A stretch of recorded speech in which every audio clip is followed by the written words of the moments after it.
Lingo the Parrot learns to speak better. Hey there, ready to join Lingo the Parrot on a fun adventure? Lingo loves to chat, but wait, can he say it nicely? Let's try together.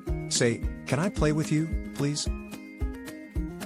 Hooray, Lingo just learned a magic word. Next, let's visit Tina Turtle. She has a picture book. Lingo wants the book, but can he ask nicely? Say, "Can I see the book, please?" Let's give it a try. Yay, Lingo did it. Now, let's look at pictures together. Tina asks, "Can you say elephant?" Give it a shot. Awesome, you just learned a new word, elephant. Now it's time to visit Miss Maple, the wise teacher tree. Miss Maple says, "Let's grow words like flowers." Say a word and see what blooms. Try thank you. Look, a beautiful flower for saying thank you. What about saying sorry? Let's see that flower. Yay for Lingo. He's learning new words every day.